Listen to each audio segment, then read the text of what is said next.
Late Night Fever Kisses, Febrile Seizure, published on December 9th, 2016. The Nuggets and I were supposed to be in Vegas today. Instead, we're trying to recuperate from last night's journey.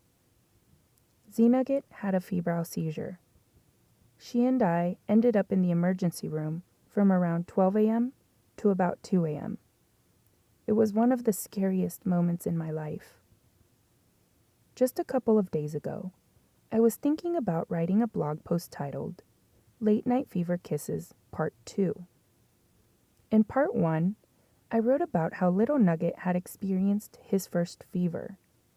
In Part 2, I had planned to write about Nugget's first fever, which began 2 nights ago.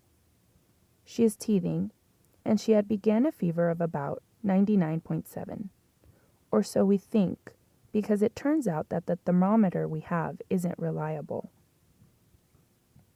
Rewinding to last night, Nugget was asleep, and Josh had put little Nugget to bed. I was preparing our stuff for our Vegas trip when Nugget woke up from a 2-hour nap. I brought her out to the living room where Josh and I attempted to cool her down with wet rags because she felt warm. Josh continually checked her temperature, which the thermometer we were using kept giving us readings between 98 to 99.7.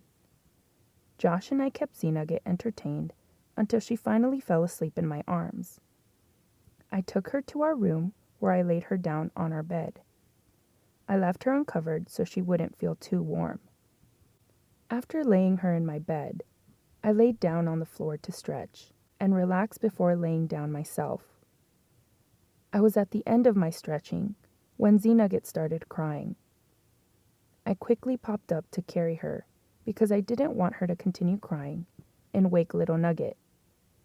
Before I got to her, she started coughing and sounding like she was choking. In a matter of seconds, I felt my mother intuition kick in.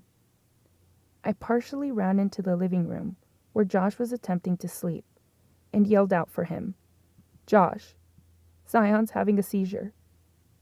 I did not know for sure that she was having a seizure, but something inside of me told me she was. I'm grateful for my friend who had shared her firstborn's experience with febrile seizures, because I was at least aware of what they were and that they are common. Josh got up so fast that it felt like there was an earthquake happening. While Josh scurried to help me, I ran to pick Nugget up from the bed. I held her in my arms, and I freaked out because of what I saw. I didn't know what to do. I froze. I cannot get the image of my baby girl foaming at the mouth, losing responsiveness, and turning pale out of my head.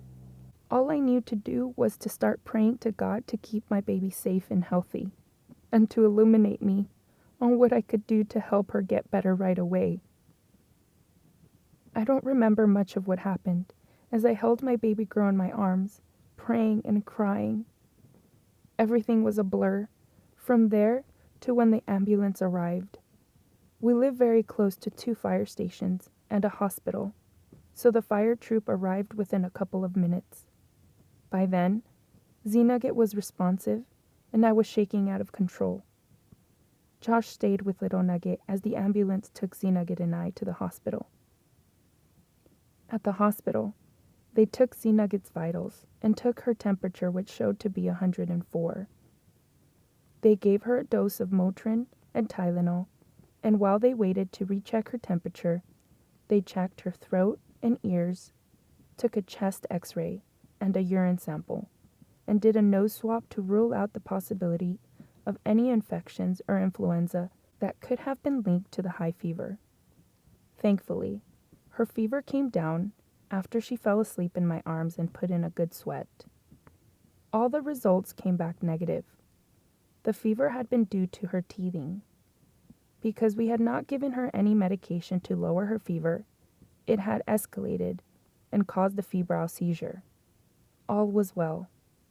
Nugget was discharged, and Josh and little Nugget picked us up from the hospital. After stopping by our local CVS to purchase some baby Motrin, we arrived at our home and put our Nuggets to bed. Once both of our children were safe and healthy in bed, Josh and I held each other, let out a big sigh of relief, and cried in each other's arms. We affirmed each other and loved each other more. I am so grateful to God for Josh, because he held it together for us during the moments when I felt like my world was crumbling in my arms. I know that there are so many things that we shouldn't have done or should have done, but at this point, the should've, could've, and would'ves are irrelevant, as it has already happened. I felt intense moments of fear and guilt, and I'm still trying to feel like I didn't do anything wrong. I'm still trying to accept that it was out of my control, because honestly, I feel like I failed to avoid all of this. I keep teetering back and forth from, this is my fault, to, I had no control, which sounds like I'm completely lying to myself. Sharing this with you all is part of me processing the whole situation. To say that it was a learning opportunity is an understatement. It was far more than that. It was an awakening and unifying moment for my family and I. Here are the things I learned from the C-Nuggets febrile seizure. Febrile seizures are very common in infants and young children. Because young children's bodies don't have the ability, yet, to regulate body temperature, they don't sweat, so their little bodies begin to seize to deal with a high fever. Febrile seizures can happen in children up to the age of 6. Children who have one febrile seizure are more susceptible to having another, but this doesn't mean that they will have them for the rest of their lives. Having febrile seizures as a child does not mean that the child will grow up to be epileptic. Oftentimes, children outgrow these type of seizures. When a child is seizing, make sure to remove everything surrounding them so that they don't hurt themselves. Turn their head to the side so that they don't choke on their tongue or saliva, and allow the seizure to end. Have any of you fellow parents experienced a febrile seizure with your little ones? Thank you for holding space for me to process this experience, and thank you for allowing me to share it with you. Cheers to having happy and healthy nuggets.